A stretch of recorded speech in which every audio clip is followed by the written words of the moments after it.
retentissement mondial, celui du producteur Harvey Weinstein. Claude François qui est mort au milieu de... C'est le premier jour de l'Euro. Et maintenant, écoutez Yuri Gagarin.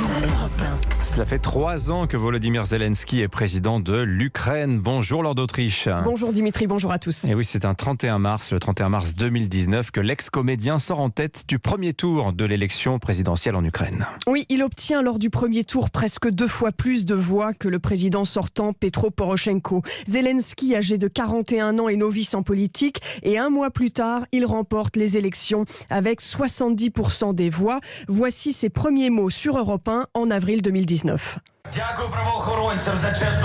Merci aux administrations d'avoir été honnêtes. Merci aux services secrets de m'avoir gardé en forme. Je promets que je ne vous laisserai jamais tomber. Personne parmi vous.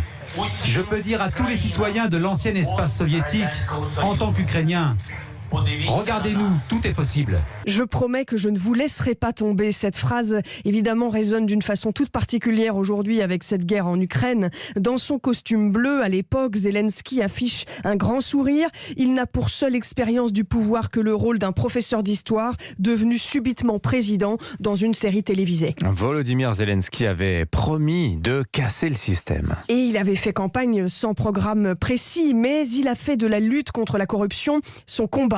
Là où le président sortant Poroshenko est accusé de renâcler à lutter contre la corruption. C'était pourtant la principale revendication des manifestants sur la place Maïdan 5 ans plus tôt.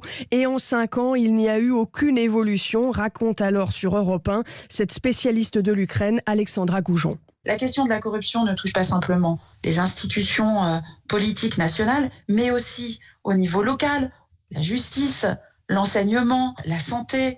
Une partie des citoyens ukrainiens est habituée au fait que je donne quelque chose pour obtenir quelque part. Donc il y a ce système qui est ancré, auquel une partie des citoyens est habituée. Ce qui fait sa force, c'est aussi que Zelensky bénéficie du rejet des élites. Sans socle politique, il a mené campagne quasi exclusivement sur les réseaux sociaux. Il promet aussi de désendetter le pays, de mettre fin à la guerre dans le Donbass. Et sur la forme, le profil atypique de Zelensky intrigue à l'époque Emmanuel Macron. 2 mois après son élection, en juin 2019, le président ukrainien a réservé au président français sa première visite en tête-à-tête.